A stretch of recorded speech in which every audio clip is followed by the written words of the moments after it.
Chapter 7. By 9 the next morning, the three families were down in the lobby. Ruth Rose's parents had treated them all to breakfast at Ellie's Diner. Then they'd walked back to the hotel for their luggage.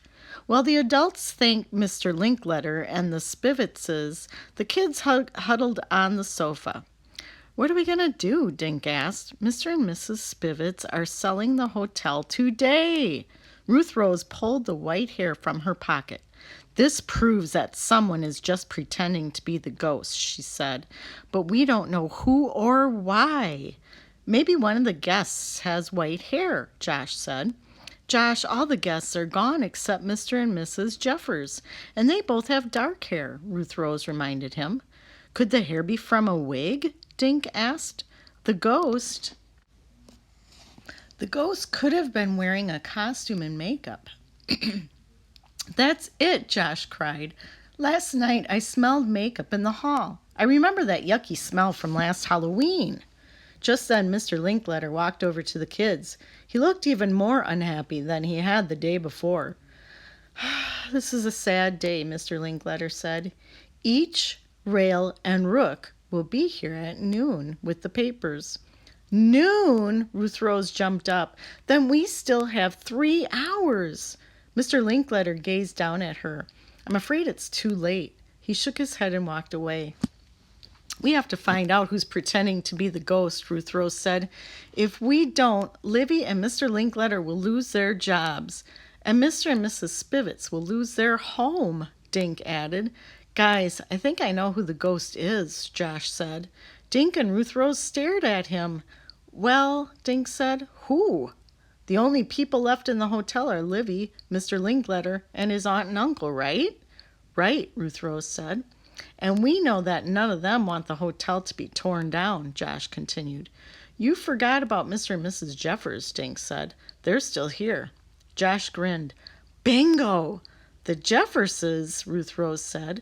"But they said they saw the ghost outside their room." "Sure they saw the ghost," Josh said. "One of them is the ghost." "I know how we can find out," Dink said. "We have to search their room." "Mr. Linkletter will never let us do that," Josh said. "Well, maybe he won't let us, but I know someone who might," Ruth Rose said. "Who?" asked Dink. "Livy." The kids said goodbye to their families, then hurried to the door that led to the basement. They found Livy in a cozy room drinking a cup of tea. She was wearing her maid's uniform. "Morning, kids," she said. "What brings you down here?" "We saw the ghost last night," Ruth Rose said. Livy's eyes widened. "Really? Where? Tell me." The kids explained about spending the night in the hotel and hiding in the cleaning closet. "It was so creepy," Josh said. "First we heard all these weird noises. Then this thing came out of nowhere." "It glowed," Ruth Rose said.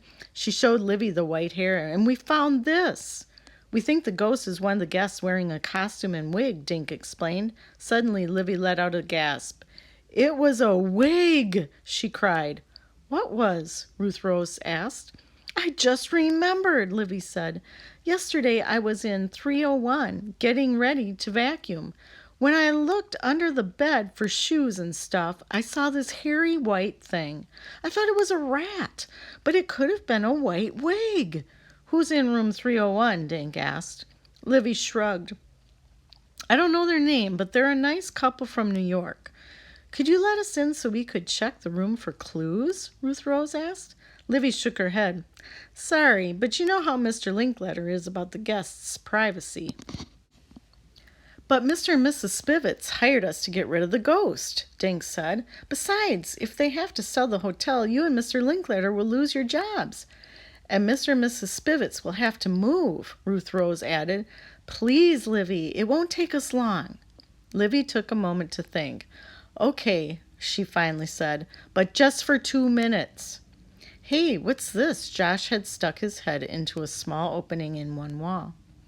"That's an old dumbwaiter," Livy explained. "In the old days, the hotel sent food up to the guests. Each room had one of these little elevator things. When the food got up there, the guests just opened a door and pulled out their food tray." "Our room didn't have one," Dink said. None of them do any more, Livy said. When the hotel closed its kitchen, the dumbwaiters were all sealed up. She pointed to the one in her wall. That's the only hole left. Josh stuck his head back into the opening. Cool. This thing goes way up. Right, Livy explained. The shaft is still there, but the openings into the rooms were covered over. Josh yelled, "Hello!" into the empty shaft. His voice came echoing back. Livy finished her tea. "Okay, let's go," she said. "I'll be glad when Mr. Linkletter is back to normal again. He's even grouchier than usual." Livy took the kids up to the 3rd floor, then knocked at room 301. When no one answered, she unlocked the door and pushed it open. "Please don't touch anything," she said. She knelt down and peeked under both beds. "The wig's gone!" The kids looked around the room. "Maybe it's in the closet," Ruth Rose whispered. Livy pulled open the closet door. On the top shelf sat a plastic head wearing a spiky white wig. "That's it," Josh said. "Can you take it down?" Dink asked. Livy carefully took the head down and set it on a table. Ruth Rose removed the white hair from her pocket and held it next to the wig. "The hairs are the same," she said.